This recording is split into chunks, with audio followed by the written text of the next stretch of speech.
All right, the Atlanta Hawks have quietly been really good up to this point in the season. They are currently sitting at 8-5, and they have also won 4 consecutive games, and they have managed to do it without their best player in Trae Young, who has only played 2 games so far this season. And they are doing it primarily with a very strong defensive attack. Usually when teams are without their best players, they're having to fall back on their defense, and we're seeing Atlanta do just that at a high level. Right now, they are 5th in defensive rating. Diving into those numbers just a bit, they're sitting at 7th in opponents' field goal percentage, 6th in opponents' three-point percentage, and also 5th in forced turnovers. And their ability to create turnovers feeds right into their offense. Right now, they're sitting at the 9th spot in pace and number 2 in percentage of their points off of turnovers. So again, without their best player in Trae Young, they are relying heavily on a strong defensive attack, and that is opening up a ton of doors for them on the offensive side of the basketball. We cannot talk about the Hawks without talking about Jalen Johnson, who has been spectacular this season and, in my opinion, should get a nod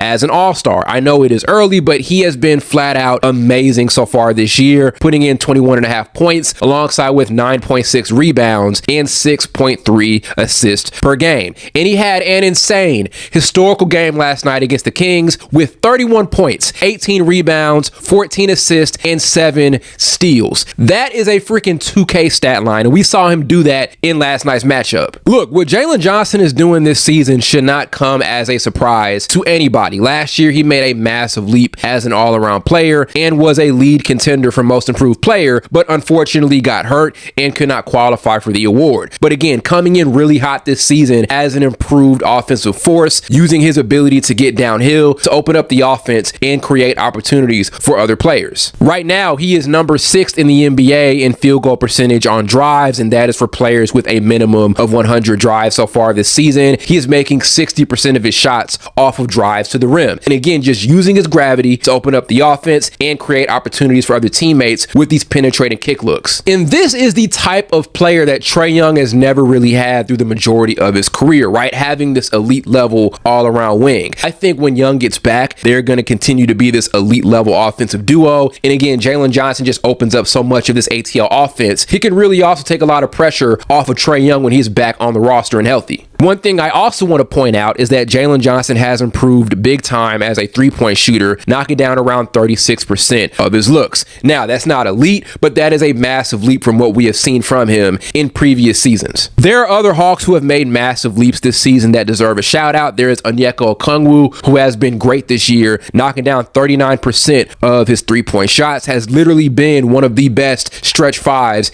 in the entire league, and is also averaging a career best 14.8 points per game. Their brand new addition, Nickiel Alexander Walker, is putting up a career high 17 points per game and is doing a great job as another lead ball handler for this team in the absence of Trae Young. Now, one conversation that I am not a fan of when it comes to the Hawks' red hot winning streak without Trae Young is this entire idea that they are better without Trae Young. And I know there are some numbers you can point at, right? The Hawks do have a decent record without Trae Young over the last couple of seasons, but here's the biggest question. When you're going into a playoff series, how confident are you with winning a playoff series without Trae Young?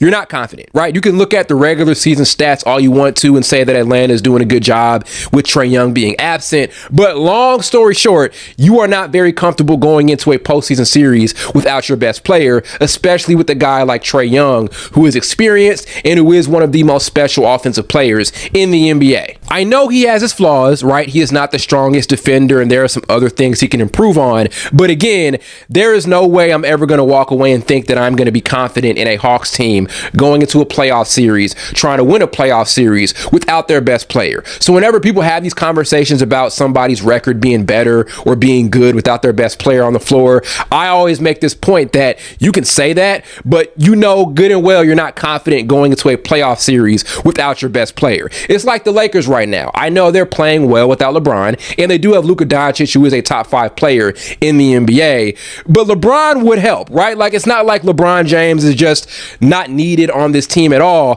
LeBron James in a playoff series would definitely help in a massive degree. Nobody is really better without their best player. So again, I just love what Atlanta is doing a good job at holding it down in the absence of Trae Young. I love that they're falling back on a strong defensive attack. There are a ton of young guys who have made massive leaps in their game this year. Zachary Ricochet in his second season has been pretty decent and has made some improvements here and there. I really like this team, and I love what they have done without Trae Young, just doing a really good job at staying afloat out in the Eastern Conference.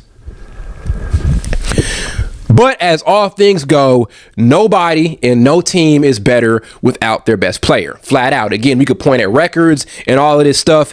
End of the day, you are not comfortable going into a playoff series without your best player in Trae Young. Flat out. So let's stall that chatter a little bit about Atlanta being better without Trae Young, all of that stuff. Again, I understand right now they're good, and I want to give them credit for that. But it would be nice to have Trae Young back, and especially with what he can do on the offensive side of the floor. And hopefully Atlanta can stay consistent and make a deep playoff run when it comes down to it, because this is a franchise that needs it, right? They had a great run back in 2021 where they made the East Finals, but since then they have fallen off in a massive way. This franchise needs to get back at that level. They have a lot of hope right now with what they're currently doing, but it is all going to come down to consistency, especially on both ends, and that has not happened without Trae Young being back on the floor.